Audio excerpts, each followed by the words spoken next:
Let's continue to focus on Queensland now. Joining me live is Des Houghton from the Courier Mail. Des, thanks so much for your time. We just heard the weather's not going to be great for the Royal Queensland Show.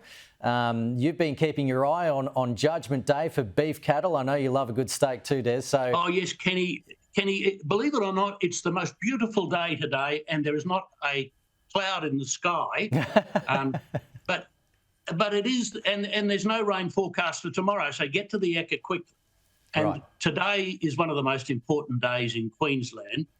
I think it's up there with the state of origin decider, and probably Christmas Day, because, Kenny, this is the day the champion of champions is selected. And unusually, people can go in and see all the beef cattle. You can actually go into the main ring and walk around and see them. And it is a marvellous sight to see. And there are 23, 25 different varieties, I believe, this year from New South Wales and Victoria. Queensland is very big in cattle. We have half the nation's herd.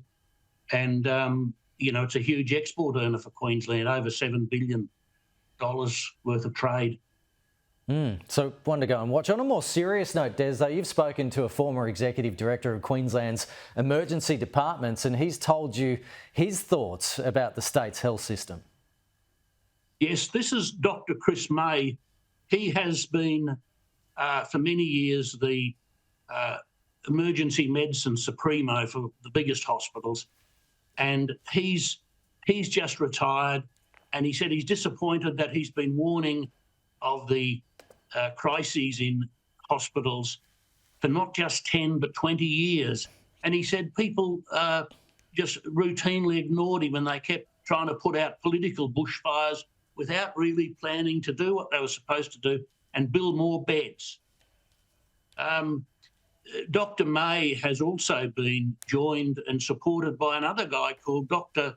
Philip Kay from the Princess Alexandra Hospital, where he was the chief of emergency medicine. And he agrees, and he says the system is just about collapsed. And he warned about this 11 years ago and said it was inhumane to have elderly people with broken hips sitting on trolleys in hallways. And he was actually reprimanded by his political masters. Yeah, well, that doesn't sound good. Meanwhile, Premier Stephen Miles announced he will build government-owned petrol stations. Now, this was a move that was praised by the federal government as well. Does he have the power to cap price moves at 5 cents a day? And is this a positive move or a distraction, you think, ahead of the October election? Oh, Kenny, you've got it in one, mate. This is a pure distraction. These will never be built. This is not service stations, but annex stations by the Labor Party trying to create an event so people won't look at the crime rates and the declining hospital standards.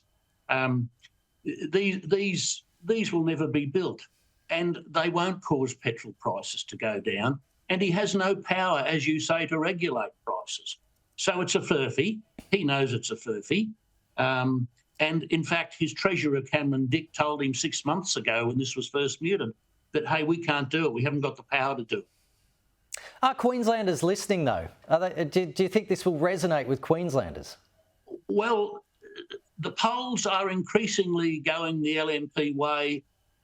Labor now, the latest polls show that, Kenny, 2/3 of Queenslanders say they won't give the Labor Party their first preference vote. So there is obvious conclusion is that the LNP will form government. And Chris May, also, the doctor, warns the LNP that they won't have any quick fixes with hospital services either, and they should be really ready for that. Okay. You can read Des's journalism in the Courier Mail. Des Houghton, thanks so much. Enjoy the rest of your weekend. Thank you, Kenny.